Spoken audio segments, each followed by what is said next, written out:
अस्सलामु अलैकुम वरहमतुल्लाहि वबरकातुह। अल्हम्दुलिल्लाहि कफ़ा व सलामुन अला इबादिहि अल्लज़ीना इस्तफ़ा। अम्मा बअदु फ़क़द क़ाला अल्लाहु तआला फ़ी कलामिहिल मजीद व फ़ुरक़ानिहिल हमीद। अऊज़ु बिल्लाहि मिनश शैतानिर रजीम। बिस्मिल्लाहिर रहमानिर रहीम। वफ़ी अमवालिहिम हक़्क़ुल लिस्साइलि वल महरूम। वक़ाल तआला ख़ुज़ मिन अमवालिहिम सदक़तन तुतह्हिरुहुम व तुज़क्कीहिम बिहा व सल्लि अलैहिम इन्न सलातक सकनुन लहुम वल्लाहु समीउन अलीम। वक़ाल रसूलुल्लाहि सल्लल्लाहु अलैहि वसल्लम मन क़ाम लैलतल क़द्रि ईमानन व इह्तिसाबन गुफ़िरा लहू मा तक़द्दम मिन ज़म्बिहि औ कमा क़ाल अलैहिस्सलातु वस्सलाम। सम्मानित मुसल्लियान किराम, समस्त प्रशंसा आल्लाह सुबहानाहु व ताआलार जন্য, যিনি আমাদের প্রতি অত্যন্ত দয়া করে মেহেরবানি করে রমজানুল মুবারকের শুরু থেকে আজ 20 রমজান পর্যন্ত দিনে রোজা রাখার, রাত্রি জেগে তারাবি আদায় করার এবং অন্যান্য আমল করার তৌফিক দান করেছেন, সেই মহান আল্লাহ তাআলার দরবারে কালেমাতুশ শুকর আদায় করি। সকলেই পড়ি আলহামদুলিল্লাহ। অতঃপর অসংখ্য দরুদ ও সালাম অনন্তকাল পর্যন্ত বর্ষিত হোক আমাদের প্রিয় রাসূলের উপর, যিনি আমাদেরকে রমজানুল মুবারকে কিভাবে ইবাদত বندگی করলে ক্ষমা প্রাপ্ত হওয়া যাবে সেই বিষয়ে বিস্তারিত ব্যাখ্যা বিশ্লেষণ করে গিয়েছেন। সেই রাসূলের শানে দরুদ ও সালাম পাঠ করি। সকলেই পড়ি সাল্লাল্লাহু আলাইহি ওয়াসাল্লাম। আমরা গত জুমায় ইসলামের গুরুত্বপূর্ণ একটি রকম, ইসলামের স্তম্ভ যাকাত প্রদান করা, এই বিষয়ে আলোচনা করেছিলাম। যাকাত ইসলামের গুরুত্বপূর্ণ স্তম্ভের মধ্যে একটা স্তম্ভ, একথা বলা হয়েছে বা আমরা জানি। কিন্তু যাকাত আমাদের সমাজে যারা বিত্তবান, নিসাবের মালিক, আমরা অনেকেই যাকাত সঠিকভাবে হিসাব করে যাকাত আদায় করি না। নামাজ যেমন হিসাব করে করতে হয়, নামাজের ওয়াক্ত মতো নামাজ আদায় করতে হয়, নামাজ হিসাব করেই করতে হয়। হিসাব যেমন যে জহরের নামাজ 4 রাকাত, এটা যদি কেউ 3 রাকাত পড়ে তাহলে স্বাভাবিক আমরা সকলেই বলবো তার নামাজ হয় নাই, না হয়েছে? কারণ 3 রাকাত পড়ছে, এই জন্য নামাজ হয় নাই। কেউ যদি 5 রাকাত পড়ে, কে বেশি তো করলো, 1 রাকাত হবে না। হিসাব, হিসাব যেটা, এটার খুব গুরুত্ব। হিসাব অর্থ যেটা নির্ধারণ করা হয়েছে আল্লাহর পক্ষ থেকে, এটা হিসাব করে আমাদের ইবাদত করতে হয়। হজ আমরা করি নির্দিষ্ট সময়ে, নির্দিষ্ট জায়গায়। জিলহজ মাসের 9 তারিখ থেকে 12 বা 13 তারিখ পর্যন্ত এই কয়দিনে হজ করতে হয়। জায়গা মক্কা, মিনা, আরাফাত, মুজদালিফা, এই 4টা জায়গায় হজ করতে হয় নির্দিষ্ট 5 বা 6 দিনে। এখন যদি কেউ রমজান মাসে অনেক সওয়াবের মাস, এখন যায়া আরাফাতের ময়দানে অবস্থান করে, মিনাতে অবস্থান করে, মুজদালিফায় অবস্থান করে, হজ হবে? হবে না। কারণ হজের তো সময় আসেনি। হজের নির্দিষ্ট দিনেই হজ করতে হবে। জায়গা নির্দিষ্টতে গেলেও নির্দিষ্ট দিন যদি না থাকে তাহলে হজ হবে না। তার দিন যেমন নির্দিষ্ট, জায়গাও তেমনি কি নির্দিষ্ট। আবার কিছু নির্দিষ্ট কাজ করতে হয়, কাজও কি নির্দিষ্ট। এই 3 কাজ একত্র হলে তার নাম হয় হজ। তো তেমনিভাবে নামাজ এটা নির্দিষ্ট, ওয়াক্ত নির্দিষ্ট, রাকাত নির্দিষ্ট, কম বেশি করা যাবে না। এখন আমরা কি মনে করি যে যাকাতটা এমনি একটি দান, আমি দিয়ে দিলাম আর হয়ে গেল? হ্যাঁ, এমন নয়। যেমন আমাদের নফল নামাজ আছে, নফল রোজা আছে, বছরে 5 দিন ব্যতীত 2 ঈদের দিন, কুরবানির ঈদের পরের 3 দিন, এই 5 দিন ব্যতীত বছরে যে কোনো দিন রোজা রাখা জায়েজ। রোজা রাখা জায়েজ আছে, নফল এবার রোজা আপনি রাখতে পারেন। দিনে মাকরু ওয়াক্ত আছে, আসরের নামাজের পরে নফল নামাজ পড়া মাকরু, ফজরের ওয়াক্ত হওয়ার পরে ফজরের ফরজ সুন্নত ব্যতীত অন্য যে কোনো নামাজ পড়া মাকরু, কাজা নামাজ বাদে। ফজরের নামাজের পরে সূর্য ওঠা পর্যন্ত নফল নামাজ পড়া মাকরু। সূর্য উদিত হওয়া, সূর্য ঠিক দুপুর হওয়া, অস্তমিত হওয়া, এই 3 সময় নামাজ পড়া নিষিদ্ধ। এই সময় 6টা বাদে যেই সময় আছে অন্য যে কোনো নামাজ নফল পড়া কি জায়েজ, নফল পড়া যাবে। কথা কি বুঝাইতে পারছি? যে নফল ইবাদত আছে, ফরজ যেমন আছে নফল তেমনি আছে। যে সাদাকা, যে দান, ওয়ামিম্মা রাযাকনাহুম ইউনফিকুন, আল্লাহ বলেছেন আমি তাদেরকে যে সম্পদ দিয়েছি এ থেকে তারা ব্যয় করে। আমি দিয়েছি, আল্লাহর ভাষার চয়নটা দেখছেন? আল্লাহ বলেন আমি তাদেরকে যা দিয়েছি তা থেকে কি করে? ব্যয় করে। আল্লাহ এ কথা বলেননি যে ধনীরা তাদের সম্পদ ব্যয় করে। বলতে পারতেন না ধনীরা তাদের সম্পদ কি করে? এ কথা বলেন নাই। আল্লাহ বলেছেন যে আমি তাদেরকে যে সম্পদ দিয়েছি তা থেকে কি করে। তাহলে সম্পদের এই কথার দ্বারায়, ভাষার দ্বারায় কোন দিকে ইঙ্গিত করা হচ্ছে? সম্পদটা মূলত আল্লাহ, সম্পদের মূল মালিককে আল্লাহ। আর আমরা যে মালিক, আমরা রূপক অর্থে মালিক। কি অর্থে? মূল অর্থে পৃথিবীর কোনো সম্পদের মালিক কোনো মানুষ হতে পারে না। আমরা মালিক হই রূপক অর্থে মালিক, প্রকৃত মালিক না।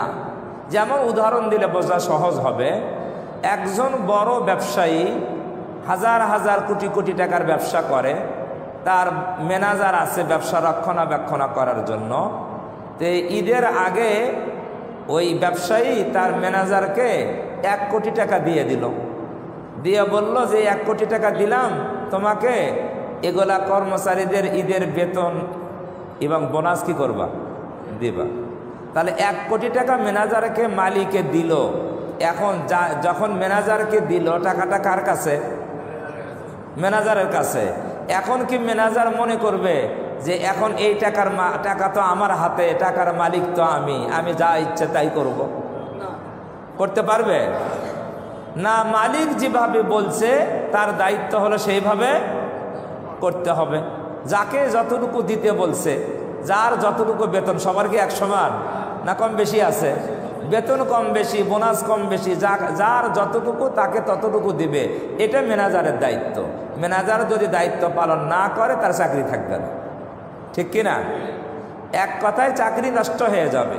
তে মূল মালিক যিনি, উনি ম্যানেজারকে টাকা দিলে, যেমন ম্যানেজার ওই টাকাকে নিজের টাকা মনে করে না, মালিকের টাকা মনে করে মালিকের দিক নির্দেশনা অনুযায়ী টাকা খরচ করে। আমরা যে সম্পদের মালিক, এই সম্পদের মূল মালিক হলেন আল্লাহ। কে মালিক?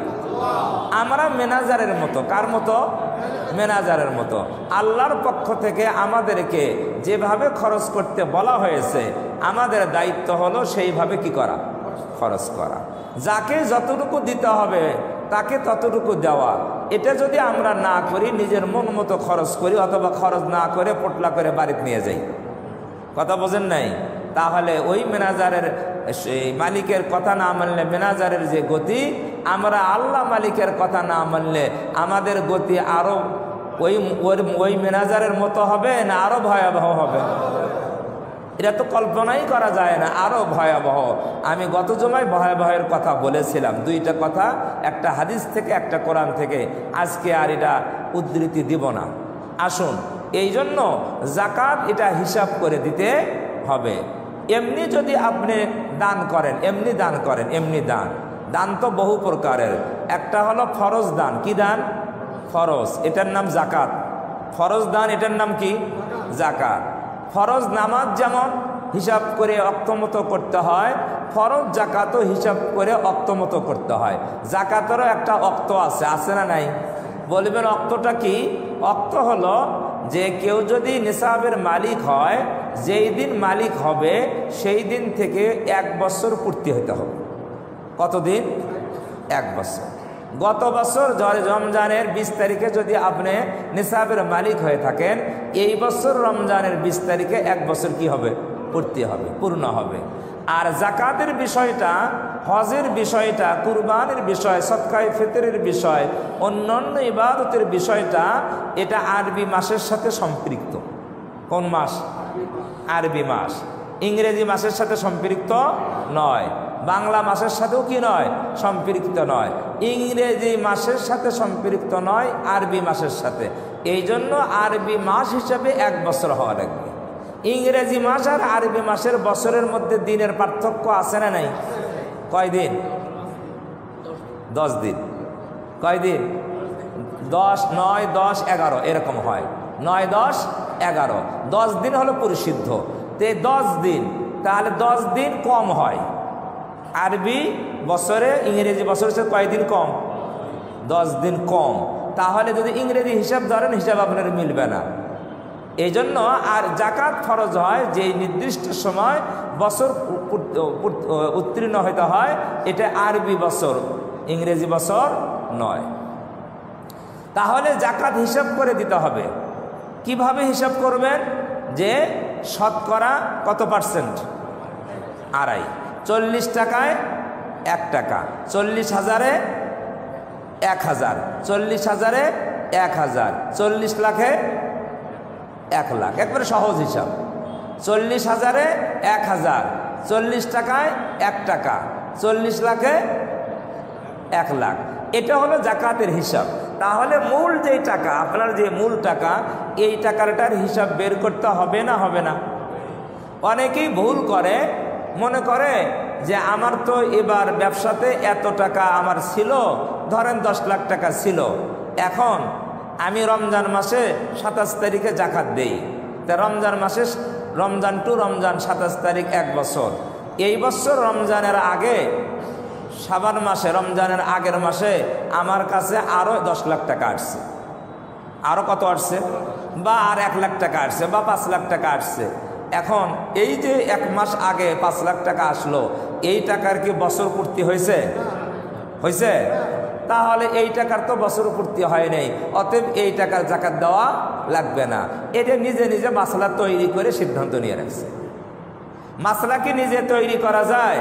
না, শরীয়ত প্রবর্তক তিনি যে মাসলা বলে দিয়েছেন সেটাই মানতে হয়।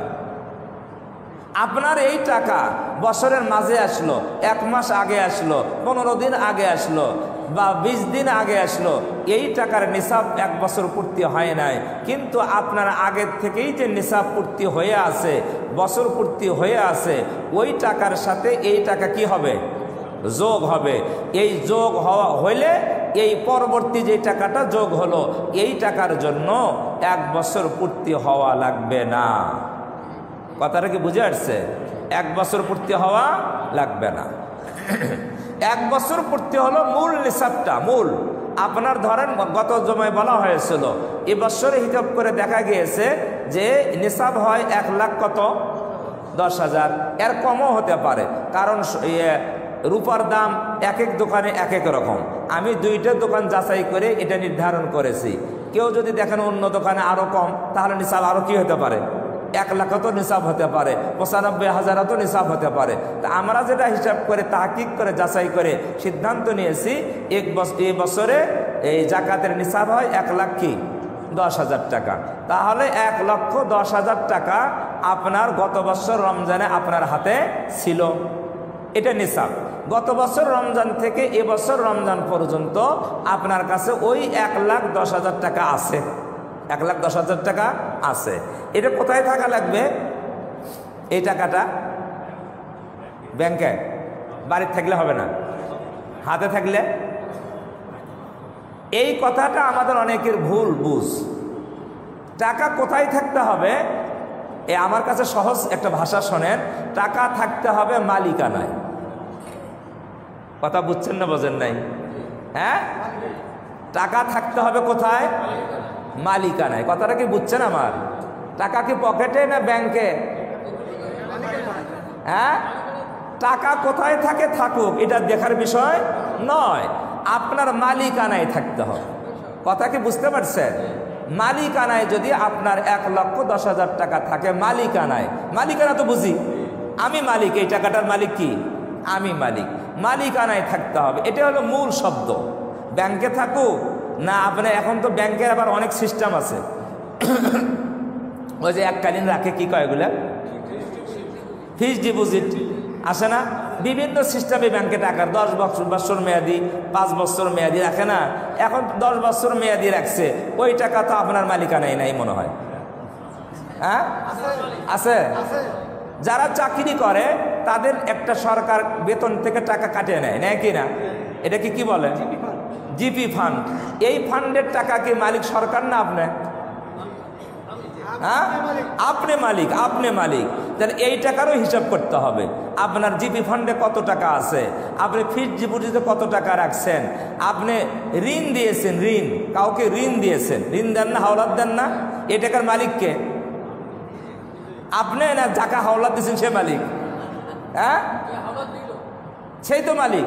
হ্যাঁ, যেটা হাওলাত দিয়েছেন এই টাকার মালিকও তো আপনি। এক কথায় আপনার মালিকানায় যত জায়গা, যত নামে, যত জায়গায়, যত নামে, যত টাকা আছে, কথা বুঝছেন? আপনার মালিকানায় যত জায়গায় যত টাকা আছে, আপনার মালিকানায় যে নামেই হোক, যেখানেই থাকুক, আপনার মালিকানায় যে টাকা আছে, এটার জাকাতের সিস্টেম হলো সব যেখানেই যত পরিমাণ টাকা আছে এই টাকাটা হিসাব করা, যোগ করতে হবে। কি করতে হবে? যোগ। ধরেন 10 জায়গায় আপনার টাকা আছে, 5 জায়গায় আপনার টাকা আছে, যেখানে যে পরিমাণ টাকা আছে ওই পরিমাণ টাকা আপনাকে কি করতে হবে? যোগ করতে হবে। যোগ করবেন কোন দিন? যেই দিন বছর পূর্তি হবে। কোন দিন যোগ করবেন? যেই দিন বছর পূর্তি হবে ওই দিন যোগ করবেন। ওই দিন যোগ করে দেখবেন এখন আপনার কত টাকা হয়। এই যত টাকা হবে এই পুরা টাকার শতকরা 2.5% কি দিতে হবে? জাকাত দিতে হবে। যদি জাকাত দেন তাহলে 4 রাকাত ফরজ নামাজে 4 রাকাত পড়লে যেমন আদায় হয়, হিসাব করে যদি জাকাত আদায় করেন তখন আপনার এই জাকাত কি হবে? আদায় হবে।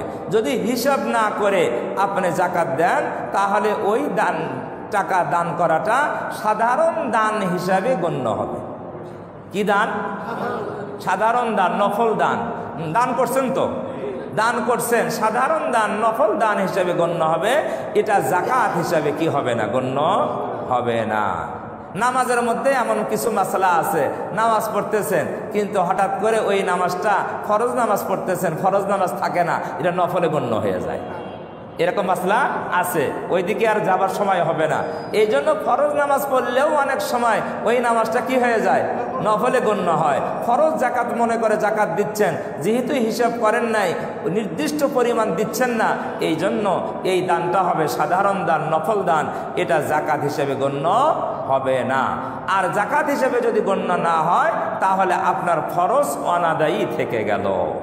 জাকাত তো ফরজ, জাকাত কি ফরজ, জাকাত অনাদায়ী থেকে গেল। অনেকেই আমাকে বলছে, হুজুর আমরা ব্যবসায়ী মানুষ, আমাদের ব্যবসায়ী পণ্য এগুলো কি হিসাব করা সম্ভব? দোকানে অনেক মাল আছে না, ব্যবসায়ীদের মালের তো হিসাব করতে হবে, কত টাকার মাল আছে, এই কত টাকার মাল আছে এটা জাস্ট হিসাব করে তার জাকাত দিতে হবে, শতকরা 2.5%।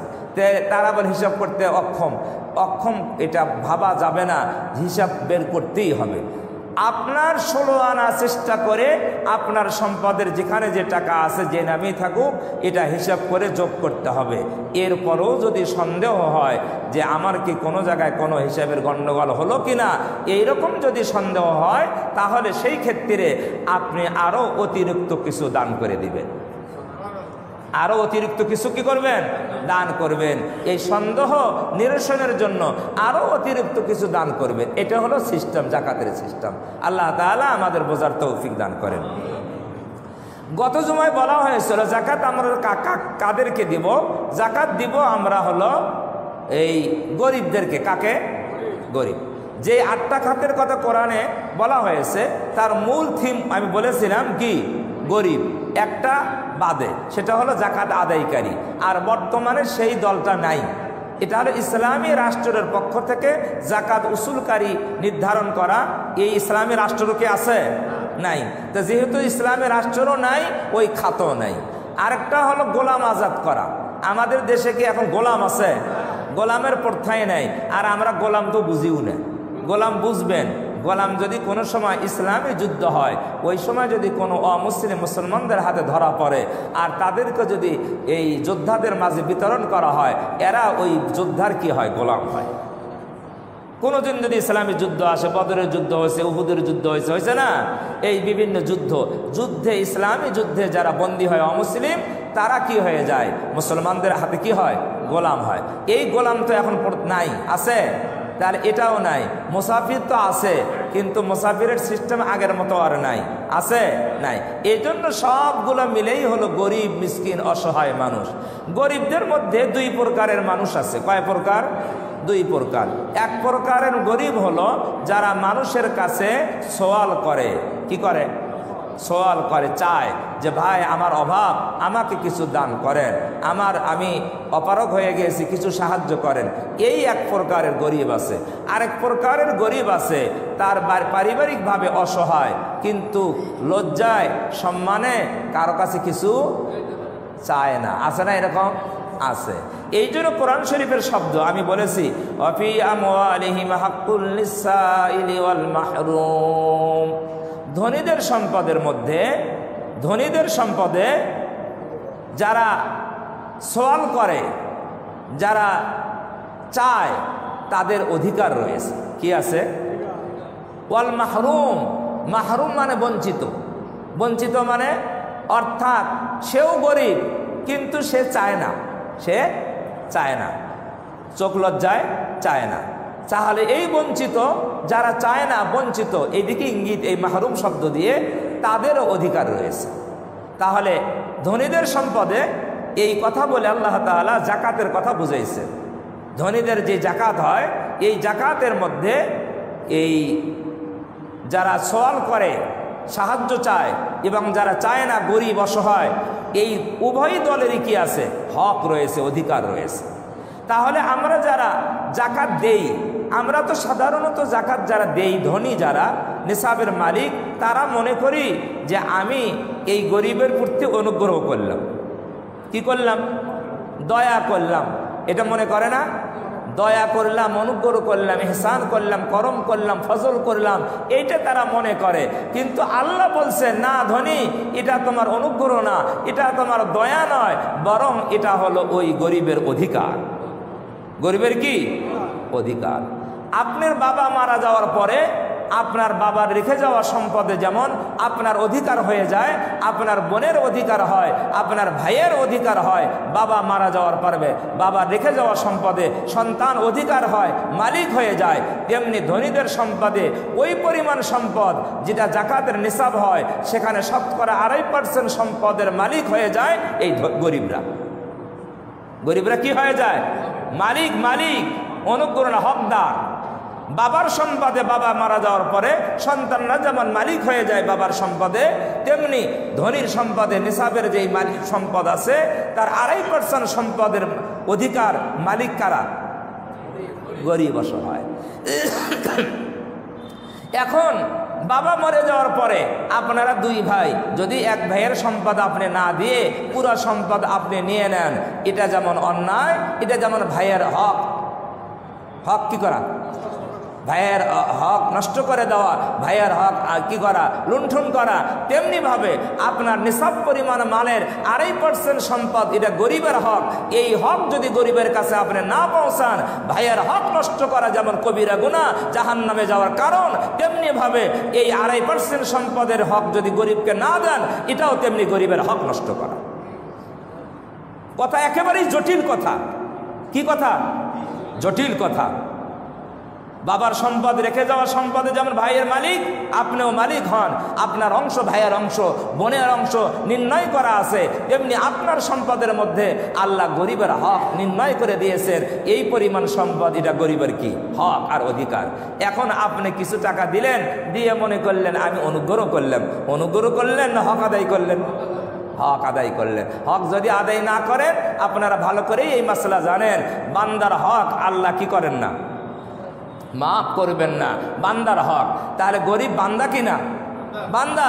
গরিবের হক যদি আপনি আদায় না করেন, কিয়ামতের দিন এই গরিব যদি আপনাকে মাফ না করে, আপনি নিষ্কৃতি পাবেন না। এই জন্য খুব জটিল। এখন প্রশ্ন আসতে পারে, হুজুর ব্যাপারটা বুঝলাম না, আমার সম্পদ আমি কামাই করলাম এত মেহনত করে পরিশ্রম করে, এখানে আবার গরিবের হক আসলো কোত্থেকে? প্রশ্ন আসে না? গরিবের হক কোত্থেকে আসলো? বাবার সন্তান হিসাবে আমার ভাই কি হয়, অধিকারী হয়, কিন্তু আমার সম্পদে আমি কামাই করলাম মাথার ঘাম পায়ে ফেলে, এখানে গরিবের হক। আল্লাহ বলছেন, আমি বলিনি। কে বলছে? আমি বলছি না, আল্লাহ বলছে। সূরা জারিয়াতের মধ্যে এই কথাটা আছে, ওয়াফি আমওয়ালিহিম হাক্কুল লিসাইলি ওয়াল মাহরুম।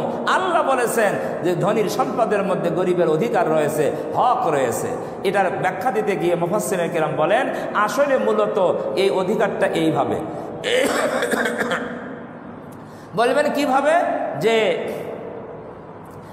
আপনার যদি একটা নিজের ভাই থাকে, ওই ভাই তার ছোট্ট একটা ছেলে, নাবালেগ ছেলে, 5 বছর বা 2 বছর বয়স, এই অবস্থায় ভাই মারা যায়। ওই ভাইয়ের সম্পদগুলো মালিক হবে ওই এতিম ছেলে। এতিম মালিক হবে না? এতিম। 5 বছরের ছেলে এতিম, তার বাবার সম্পদের মালিক হবে আপনার ভাতিজা। কিন্তু ওই ভাতিজা 5 বছরের ছেলে বাবার রেখে যাওয়া সম্পদের রক্ষণাবেক্ষণ করতে পারবে?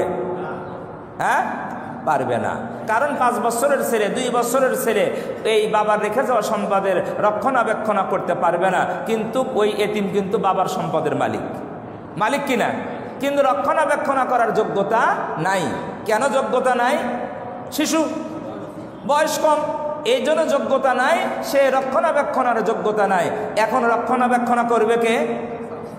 চাচা। সহজ কথা তো। রক্ষণাবেক্ষণের দায়িত্ব কার উপরে আসবে? চাচার উপরে। এটা আল্লাহর পক্ষ থেকে দায়িত্ব।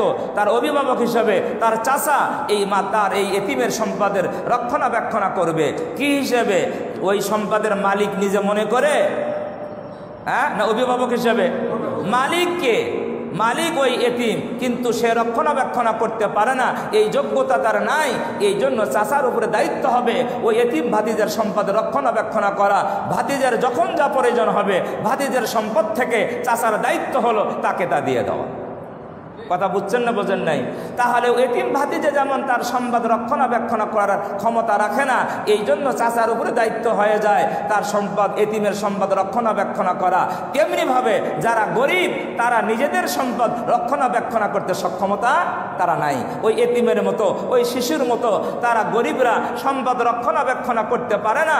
এই জন্য আল্লাহ তাআলা গরিবের সম্পদকে ধনীর হাতে জিম্মাদারি দিয়েছে যে তুমি ধনী, তুমি সম্পদ খুব ভালো করে বোঝো, তোমার ক্ষমতা আছে রক্ষণাবেক্ষণ করার। এই জন্য গরিবের সম্পদটা তোমার কাছে দিয়ে দিলাম, তুমি রক্ষণাবেক্ষণ করো। গরিবের যখন প্রয়োজন তখন গরিবকে দিয়ে দিবা। কথা কি বুঝে আসছে না আসে নাই? এটাই হলো গরিবের অধিকার। এটা আমরা না বোঝার কারণে আমরা গরিবের অধিকার দিতে চাই না। আল্লাহ তাআলা আমাদের বোঝার তৌফিক দান করেন। সমাজের গরিব তো অনেক প্রকারের গরিব আছে। এই গরিবের মধ্যে আত্মীয় স্বজনের মধ্যেও তো গরিব থাকে না? আত্মীয় স্বজনের মধ্যে গরিব, তাদেরকে আমার হক, তাদের দেওয়া বেশি দায়িত্ব, তাদেরকে দেওয়া সওয়াবের দিক দিয়ে কি বেশি, তাদের দেওয়া। দুইটা দিক, একটা হলো আত্মীয়তার হক আদায় হয়, আরেকটা হলো গরিবের হক কি হয়, আদায় হয়।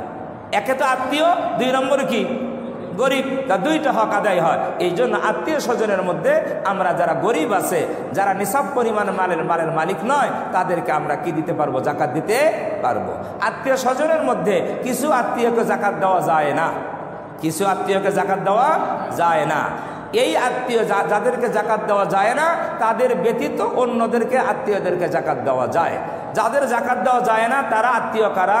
বাবা মা, বাবা দাদা দাদি, নানা পরনানা পরনানি।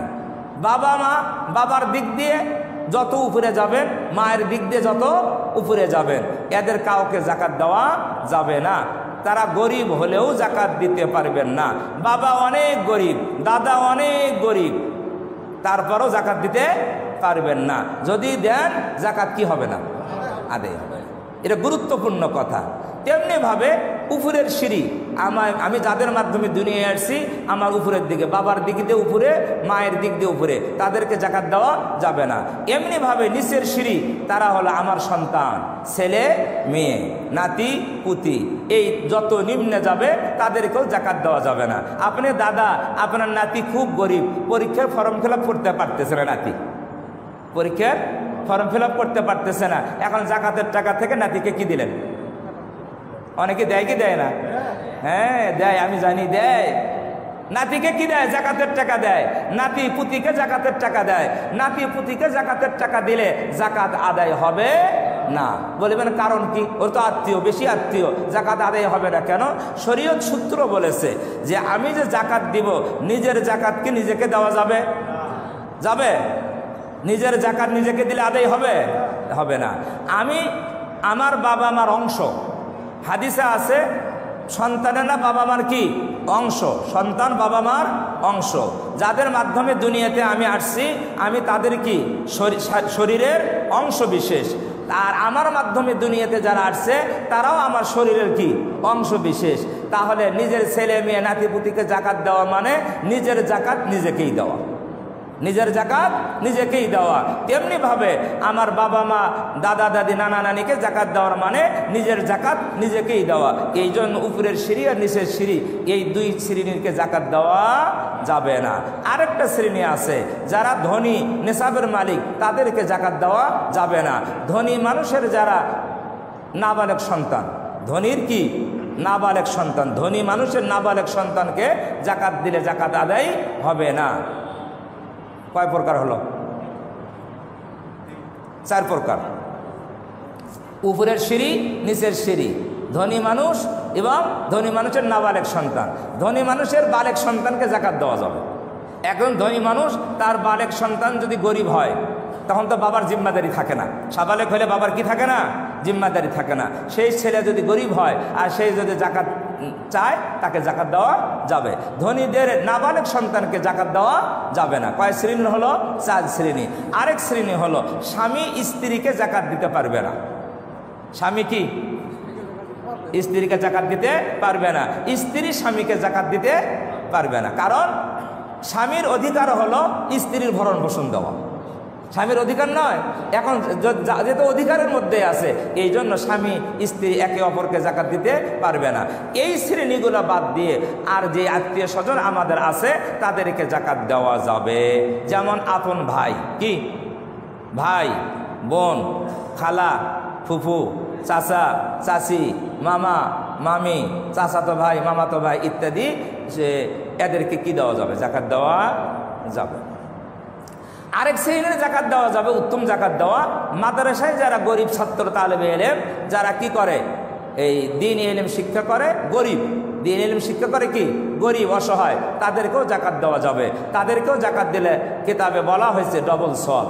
একটা হলো গরিব হিসাবে সওয়াব, একটা হলো দ্বীন ইলম শিক্ষার সুযোগ করে দেওয়ার কি সওয়াব। এই জন্য আমরা এই দিকে লক্ষ্য করে আমরা জাকাত আদায় করব। আল্লাহ তাআলা আমাদের সকলকে তৌফিক দান করেন। এরপরে আসলে হলো আমাদের আরেকটা জরুরি মাসআলা, সেটা হলো সদকায়ে ফিতর, যেটাকে আমরা ফিতরা বলে থাকি। এই ফিতরা, এটা রমজানের শেষে এই ফিতরা দেওয়া ওয়াজিব। ফিতরা দেওয়া কি ওয়াজিব। ফিতরা কে দিবে, কাকে দিবে?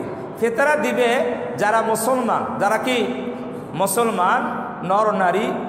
ফিতরার ব্যাপারে আবার একেবারে শিশু, ঈদের দিন সবেহে সাদেকের আগে জন্মগ্রহণ করেছে, ঈদের রাত্রিরে সবেহে সাদেকের আগে জন্মগ্রহণ করেছে, তারও ফিতরা কি দিতে হবে। তাহলে এই ফিতরা মুসলমানরা সবাই দিবে, সবাই দিবে। তবে কি পরিমাণ সম্পদ হলে ফিতরা দেওয়া ওয়াজিব হবে, এটা ফুকাহে কেরাম বলেছেন ঈদের দিনে যদি নিসাব পরিমাণের মালের কি হয়, মালিক হয়। ঈদের দিন সকালবেলা শবে সাদেকের আগে নিসাব পরিমাণের মালের যদি কি হয়, মালিক হয়। ফিতরার নিসাবের জন্য জাকাতের মতো 1 বছর হওয়া কিনা জরুরি নয়। ফিতরার নিসাবের জন্য এই যে ঘরের শৌখিন জিনিসপত্র এগুলা বাদ দেওয়া লাগে এইরকম নয়। ঘরের শৌখিন জিনিসপত্র যেগুলো আছে এগুলো মিলে এক কথায় আপনাকে ফিতরা দেওয়ার মতো টাকা যদি আপনার থাকে তাহলেই আপনার উপরে ফিতরা দেওয়া কি ওয়াজিব। কথা বুঝে আসছে? সহজভাবে বললাম, ফিতরা দেওয়ার মতো টাকা যদি থাকে তাহলে ফিতরা দেওয়া কি ওয়াজিব। এবার সরকারের পক্ষ থেকে ফিতরা নির্ধারণ করা হয়েছে সর্বনিম্ন 110 টাকা, সর্বোচ্চ 2805 টাকা। 2805 টাকা। অনেকেই আমাকে প্রশ্ন করেছে যে হুজুর এই নির্দিষ্টকরণ আমরা বুঝলাম না, এটার আমি সংক্ষিপ্ত একটু ব্যাখ্যা দেই। তাহলে এই ফিতরা আসলে নির্ধারণ হয় কিছু বস্তুর উপরে। কিসের উপরে? বস্তু। শরীয়তে 5-6টা বস্তুর কথা উল্লেখ করা হয়েছে। 1 নম্বর গম, গম বা গমের আটা, জব, জবের আটা, তারপরে খেজুর, তারপরে কিশমিশ, তারপরে পনির। কয়টা হলো? 5টা হয়েছে না? এই 5টা দ্রব্যের কথা হাদিসে এই দ্রব্যের নাম উল্লেখ করা আছে। তো এই দ্রব্যগুলোর মধ্যে গম আর গমের আটা এটা হলো অর্ধেক। একটা পরিমাণ আছে, ধরেন আরবিতে বলা হয় সউন, স 1 সা, এর হলো নিসফু সা। এই গম বা গমের আটা এটা অর্ধেক সা, আর বাকি যে 4টা আছে এটা হলো পূর্ণ সা। সা একটা নির্দিষ্ট ওজনের নাম, নির্দিষ্ট ওজনের নাম। আমরা ছোটবেলায় দেখেছি যখন দাড়িপাল্লা খুব একটা ছিল না তখন কাঁটা দিয়ে ধান চাল মাপা হইতো। কাঁটা পর্যন্ত ওই যে বেতের একটা ভাণ্ড, ডালা, ডালা, ডালা, কাঁটা ইত্যাদি, এক এক শব্দ বলে ডালা, এটা দিয়ে ওজন করা হইতো। 1 ডালা 2 ডালা, তাই না? আরব দেশে 1450 বছর আগে ওই সময় এই ডালা জাতীয় জিনিস দিয়ে কি করা হইতো? ও মাপা হইতো। খেজুর মাপতো, আঙ্গুর মাপতো, কিশমিশ মাপতো, গম, আটা, জব এগুলা মাপামাপি করা হতো। তখন পাথর দাড়িপাল্লার খুব একটা প্রচলন ছিল না। এখন বলেন এই ডালা,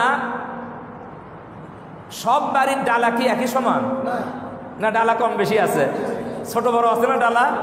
তো এখনকার ডালা যদি ছোট বড় হয়, ওই যুগের ডালাও কি ছিল? ছোট বড় ছিল, স্বাভাবিকভাবে ছোট বড়। এই জন্য এই যে ডালা নির্ধারণ করে পরবর্তীতে এটা আমাদের এই যে আগে যে শেরের ওজন ছিল 60 তলায় 1 শের, এখন তো কেজি, 1000 গ্রামে কি 1 কেজি। তাহলে যখন যেই পরিমাপটা ওজন চলে আসছে ওলামায়ে কেরাম ওই ডালার হিসাব করে এটা শেরে রূপান্তরিত করছে, কেজিতে কি করেছেন? রূপান্তরিত করেছেন। ওলামায়ে কেরাম ব্যাখ্যা করে রূপান্তরিত করেছেন। আর ডালারও কি আছে? কম বেশি আছে। যাই হোক, আমাদের হানাফি মাযহাবে যেই ডালাটা নির্ধারণ করেছিল সেই যুগে যেই ডালা নির্ধারণ করেছিল, বর্তমানে আমাদের ওই ডালা, 1 ডালার পরিমাণ হলো কেজিতে নিয়ে আসলে 3 কেজি 300 গ্রাম। কত? 3 কেজি 300 গ্রাম। এটা হলো 1 ডালা। 1 ডালা মানে 1 সা, 1 সা, পূর্ণ সা। তাহলে একজনের ফিতরা হলো 1 সা, 1 ডালা। কথা বুঝছেন না বোঝেন নাই? তাহলে 1 ডালা 1 সা, এটা কেজিতে নিয়ে এসে 3 কেজি কত হয়? 300 গ্রাম।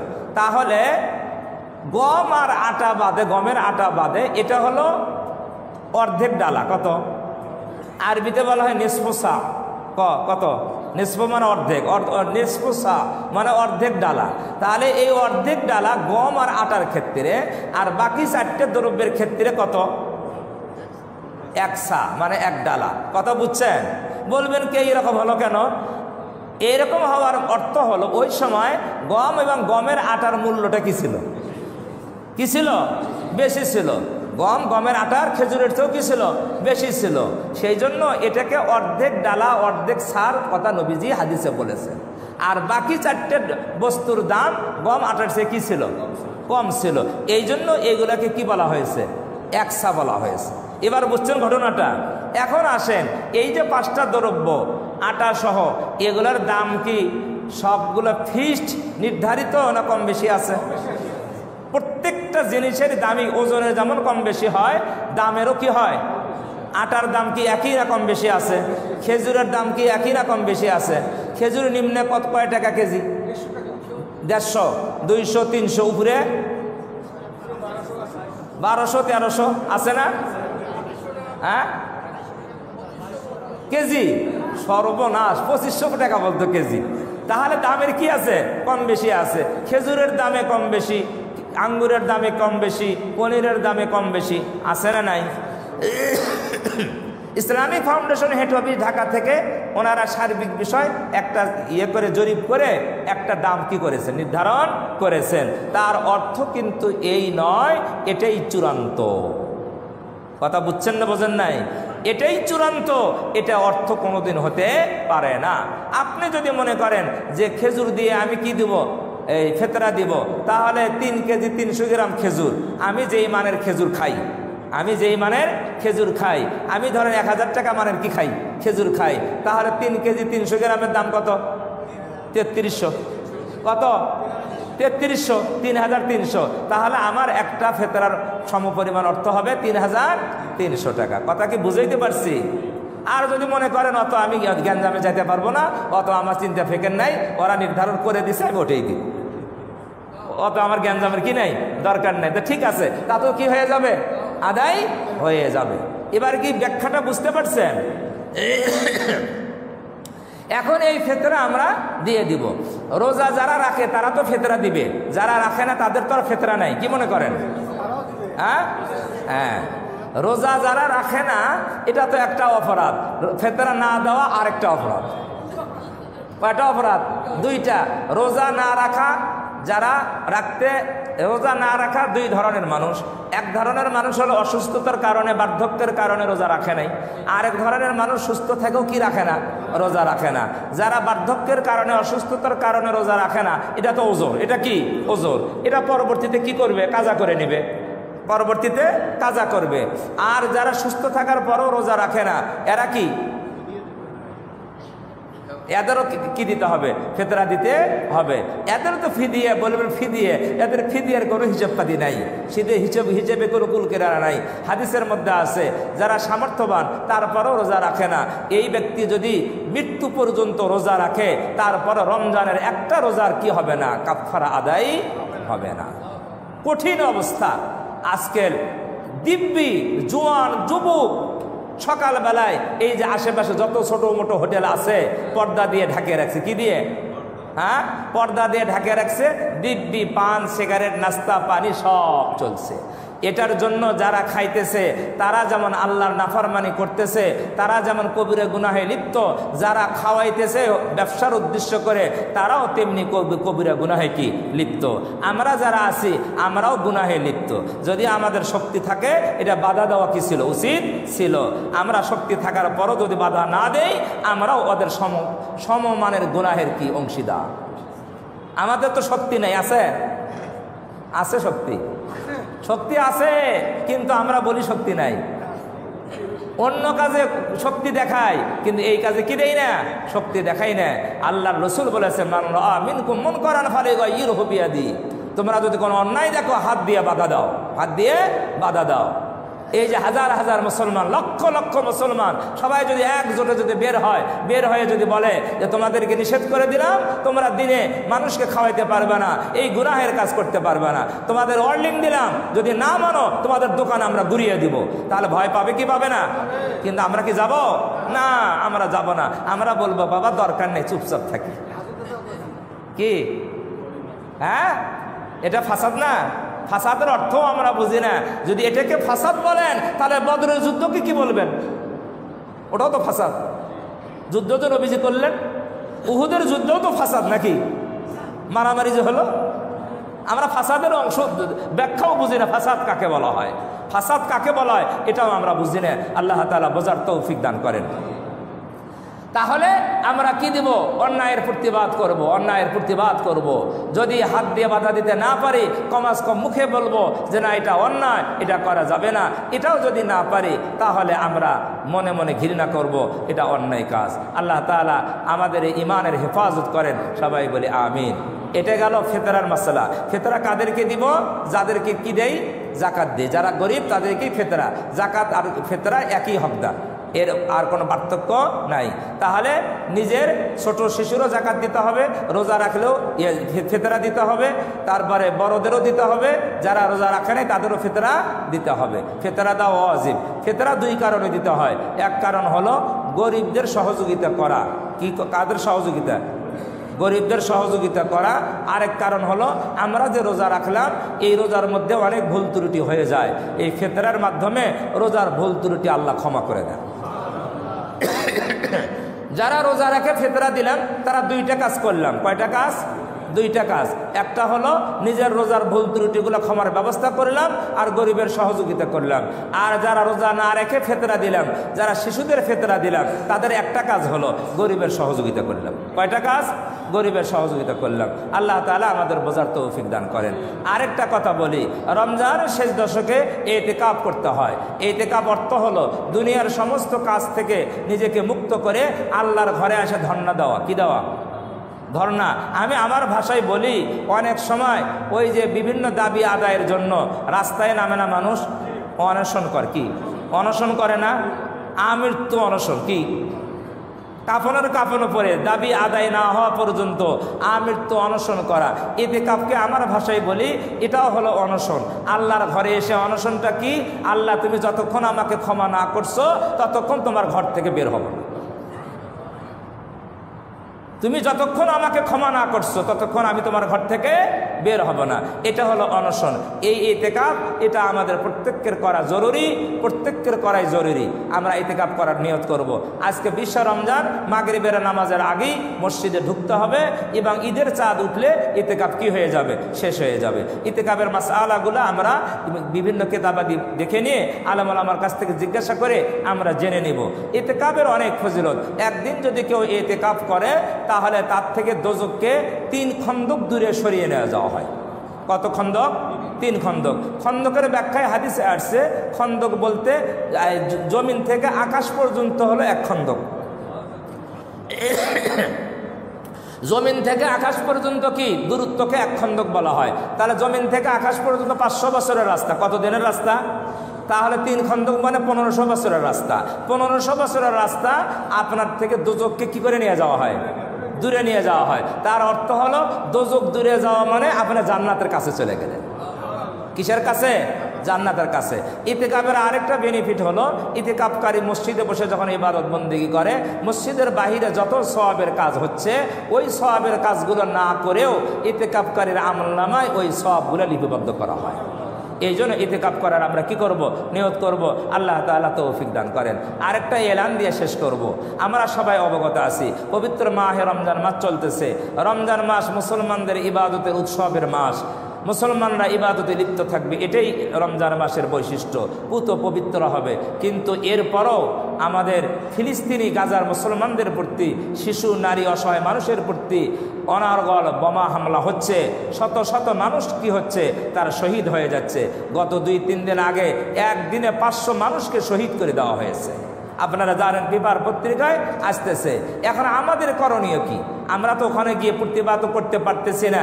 ইসরায়েলকে আমরা তাদের হাত ভেঙে দিতেও আমরা পারতেছি না। এই ক্ষমতা আমাদের নেই। আসলে ক্ষমতা ছিল মুসলিম শাসকরা যদি সবাই ঐক্যমত হইতো, সারা দুনিয়া 57টা মুসলিম রাষ্ট্র যদি ঐক্যমত হতো তাহলে এটা সম্ভব ছিল। কিন্তু মুসলিম শাসকরা তো কি নয়, একমতে নয়। মুসলিম শাসকরা, অধিকাংশ শাসক এরা হলো ইহুদি খ্রিস্টানের দালাল। এরা নিজেদের ক্ষমতা ধরে রাখার জন্য ইহুদি খ্রিস্টানকে পূর্ব মানে। কি মানে? পূর্ব মানে। নিজেদের ক্ষমতা ধরে রাখার জন্য ইহুদি খ্রিস্টানকে পূর্ব মানে। যতই পূর্ব মানো কোনোদিন তোমাদের কি হবে না, এরা বন্ধু হতে পারে না। কোরআন শরীফে আল্লাহ বলেছেন লাতাজিদান্না আশাদ্দান নাসি আদাওয়াতাল লিল্লাযীনা আমানুল ইয়াহুদা ওয়াল্লাযীনা আশরাকু। আল্লাহ বলেন মানুষের মধ্যে মুসলমানদের, ঈমানদারদের সবচেয়ে বড় দুশমন হলো ইহুদি আর মুশরিক। ইহুদি আর কে? মুশরিক কে? হিন্দু। মুশরিক মানে কি? হিন্দু। কোরআনের কথা বলছি। ইহুদি আর মুশরিক হিন্দু এরা হলো মুসলমানদের, ইমানদারদের সবচেয়ে বড় দুশমন। আল্লাহ বলেছেন লাতাজিদান্না আশাদ্দান নাসি আদাওয়াতাল লিল্লাযিনা আমানুল ইয়াহুদা ওয়াল্লাযিনা আশরাকু। ইসরায়েলের মানুষগুলা যারা সরকার, এরা কি ইহুদি না নাকি মুসলমান? ইহুদি, কাট্টা ইহুদি। এই ইহুদি জাতি অভিশপ্ত জাতি, এরা মুসলমানদের সবচেয়ে বড় দুশমন, এদের কথাই আল্লাহ বলেছেন। এরপরে মুশরিকদের কথা বলেছেন। ভারতের কথাও আপনারা জানেন, ভারতে মুসলমানদের প্রতি বিভিন্ন জায়গায় নির্যাতন করা হচ্ছে। আওরঙ্গজেব বাদশার কবরকে উচ্ছেদ করা নিয়ে এই মুসলমানদের মধ্যে কি দাঙ্গা শুরু হয়েছে, কারফিউ জারি করা হয়েছে। এই রকম এই মুশরিকরা সবসময় মুসলমানদের বিপক্ষে থাকে, মুসলমানদের দুশ্মনী করে, শত্রুতা করে, ইহুদিরাও করে। এই জন্য আজকে তৌহিদি জনতা ওলামায়ে কেরাম সম্মিলিত মুসলমানদের সমন্বয়ে আজকে একটা প্রতিবাদ মিছিল হবে জুমার নামাজের পরে। জুমার নামাজের পরে পাবলিক লাইব্রেরি থেকে বেলা 2:30টায় ওখান থেকে একটা প্রতিবাদ মিছিল হবে। আমি উদাত্ত আহ্বান জানাচ্ছি, ইমানের টাকা যায়, আমরা এখানে অংশগ্রহণ করবো ইনশাআল্লাহ। আমরা এতটুকুই পারবো প্রতিবাদ করা। মন্দকে কি বলা? মন্দ বলা। মন্দকে মন্দ বলা, খারাপকে খারাপ বলা, এতটুকু পারবো। এটা অন্যায়, আমরা এই অন্যায়ের প্রতিবাদ করি, আমরা নিন্দা জানাই, এতটুকুই করবো। এরপরে আর আমাদের করার কিছু নাই। আর আরেকটা পারবো, আল্লাহর কাছে দোয়া করবো। আল্লাহর কাছে কি করব? দোয়া। আল্লাহ মুসলমানদেরকে হেফাজত করেন, মজলুমদেরকে হেফাজত করেন। সারা দুনিয়া মুসলমানেরা নির্যাতিত, আল্লাহ হেফাজত করেন। এই জন্য আজকে জুমার নামাজের পরে আমরা অংশগ্রহণ করবো ইনশাআল্লাহ।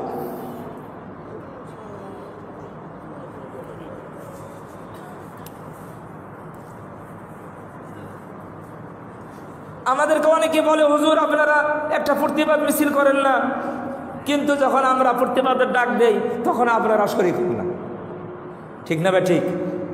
আপনারা বলেন অনেকেই যে হুজুর একটা প্রতিবাদ তো করতে পারেন, নিন্দে জ্ঞাপন করতে পারেন, কিন্তু আমরা যখন আপনাদেরকে ডাক দেই তখন আপনারা বলেন, কিন্তু আপনারা কি হন না? শরীক হন না। আমি আজকে দেখতে চাই যে আপনারা সবাই, যাদের বার্ধক্য বয়স্ক মানুষ বাদে যারা জোয়ান আছেন, নওজোয়ান আছেন, তারা সবাই এই মিছিলে, এই প্রতিবাদ অংশগ্রহণ করবেন ইনশাআল্লাহ। আল্লাহ তাআলা আমাদের সকলকে কি করেন? কবুল করেন। 4 রাকাত কাবলা জমা সুন্নত করে নেই।